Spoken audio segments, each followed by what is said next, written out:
Well, I've never removed a key before from one of these, but this certainly seems like a good keyboard to experiment on. So we're going to learn together what breaks when I pry these things off, because I might need to replace a few of them. So let's see.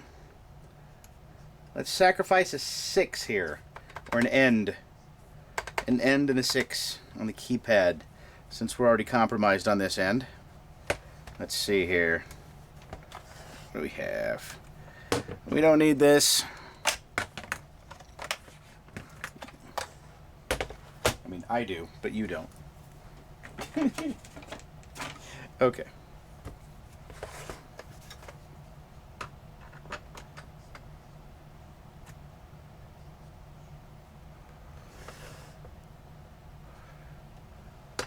Oh, that just popped right off. Okay. Did I break anything? I don't think I did. I think that literally pops right off. Now, what makes it go up? Is it the cup?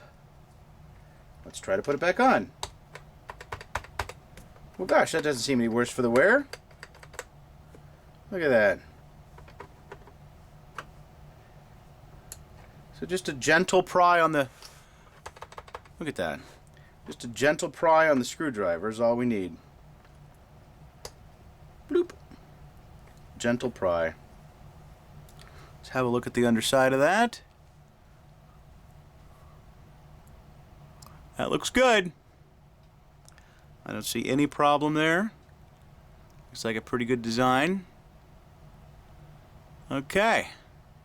Good. Put it back one more time. See how it goes. Absolutely fantastic. Okay. Well, I believe that we're going to remove these 3 here. These 3 right here. So let's see here. Yeah, that's really pretty easy.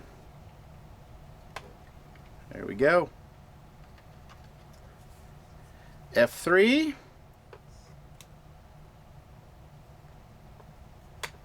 F2. And F1.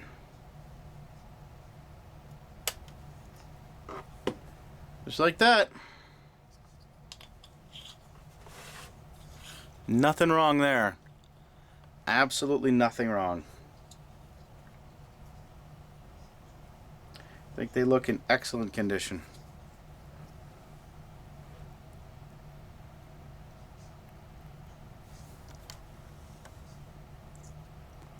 Excellent, excellent condition.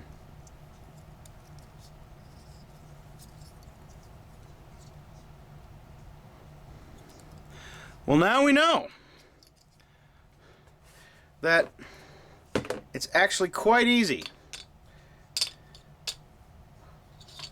to change, swap, replace buttons on a Unix PC keyboard. Okay, good. Well,